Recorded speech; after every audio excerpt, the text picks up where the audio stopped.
This is Rite of Passage, Mexico. Can you please state your full name? Pat McNulty, What's your age, Pat? 27. Where are you visiting us from? Where are you coming from? I came from California after another failed treatment attempt there. I'm originally from Scranton, Pennsylvania. Okay. Give us a small description of the substance that you were using, how much you were using, and how long ago were you using it? I was addicted to heroin for the past 5 years. I was shooting about 1 to 2 grams a day. Before that, I was addicted to prescription painkillers for 5 years. So overall, about 10 years, I was addicted to opiates. Okay. How is it that this began? Well, I started experimenting in high school, drinking with my friends, smoking weed, and then it just kind of spiraled downwards. Okay. Um, since then, have how many times, or could you say that you've tried stopping it before? Oh yeah. I went to 68 detoxes. I went to over 30 inpatient drug rehabs. I went to hundreds of sober houses and halfway houses. I also tried Suboxone maintenance. I tried to stop on my own. More times than I can count. I've been to AA. Just went straight into it. None of it worked for me. Out of all these programs, would you say that there was anything that actually helped you? No, it actually hurt me because I started to think I was hopeless. I started to think that that was the only way to get help, and I couldn't do it. Okay. All right. So you could say that there's no actual positive result from any of them? No, I learned everything I could in the first rehab I went to, and after that it was just repetition and started to slowly destroy my self-esteem. So it was completely like a cookie cutter thing the whole time? Yep, they treat everybody like they're the same exact way, and there's only one way that it's gonna fix, and try to put everybody on antidepressants and all this stuff, and none of it ever worked. Okay. So how did you hear about Rite of Passage Mexico? One of those rehabs I was in 4 years ago, I was in there with this guy Eddie, a good friend, and he actually I was looking into Ibogaine online, and he posted something like the same night I was looking it up, and I reached out to him, and then a few days later I was on my way here. Okay. Could you please tell me what you were expecting when you were coming down here? I looked up about Ibogaine, and some of the stuff I heard was you could die from heart failure when you're on it.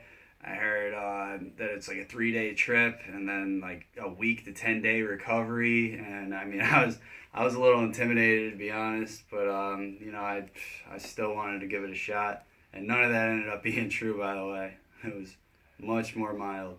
Okay. When you first got here, what was your impression? I it was a lot different because every rehab I've been in, like I said, it was the same setup. It was like group therapy, and there was a bunch of people there, and I was more of a number than anything, and maybe I have like one-on-one session every couple weeks or whatever. But this, like, people were always asking me how I'm doing, and I mean, I was the only client here for like a week and a half, and no group therapy or any of that. It was just like basically just trying to get my health back and get me ready for the Ibogaine. Okay.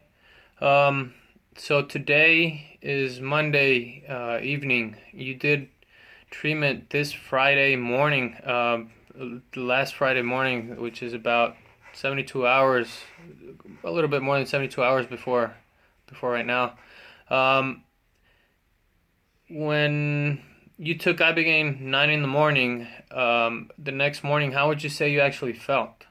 I actually slept that same night. I felt amazing the next morning. I probably got like 4 hours of sleep the night before, but I just waking up not being dope sick is amazing for me. It's been a long time, and I also I didn't have the cravings.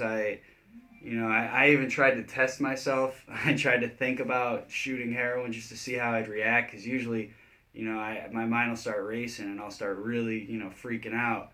But all that was gone. I felt great Awesome. the next day. Tell us a little bit about like the learning experiences that you think you got from Ibogaine. I well, after a couple hours, it started hitting me. I started kind of reliving my childhood a little bit and watching it from like an outside perspective. And I noticed a lot of things about myself. I also kind of like saw where I started to go down the wrong path, and I noticed that there was a lot of fear, there's a lot of anxiety, and I noticed that was like a big obstacle in my life, like that I was afraid, and it's hard for a guy to admit, but it's true, and it's something that has like stopped me from making progress for a long time, and this made me look at it and see that a lot of my fears weren't really anything serious. It was more in my head than anything. It wasn't something that like I created the fear. Like it helped me realize that I could get over it. I could, it was like watching somebody else, but I was really watching my own life. So, it gave me a different perspective. Awesome. Um, so I heard when you first got here that depression was one of like the main issues that you also have had before coming here. Hmm. Do you feel any of that right now? No, not at all. It's amazing. I usually, I'd get clean for a few weeks, and that would be the big problem. It wasn't, for me, it wasn't getting off the drugs that was a problem because I've done that more times than I can remember. It was the fact that when I did get off the drugs, I was miserable. I didn't know what to do with, and, that's all I had was heroin to get me out of myself, to make me not think about the fact that I was depressed. And I mean, now I don't feel any of that. I'm ready to live life. Do you think that your experience here at Rite of Passage Mexico was anything close to your rehabs, the rehabs that you've been to? Nah, couldn't be farther from it. It's yeah, it was definitely unique, man. It was I like I said, after the first rehab I went to, I'd already heard everything, and any any of the rehabs after that, all it was me trying to get some time away from the drugs. But then, like I just said, that didn't do anything. It just, I was just depressed, and then they put me on antidepressants, and they try all this stuff that never worked. If anything, it made it worse. So this is way different. Okay. Um, so what would you say to the people out there right now that are still going through the same issues you were going through before coming here? What would your opinion or your comment would be towards them right now? I say if they're anything like me, where you went in and out of treatments, detoxes, halfway houses, sober houses, that it's worth a shot. I mean, what do you have to lose? That's the way I looked at it, because I didn't know anything.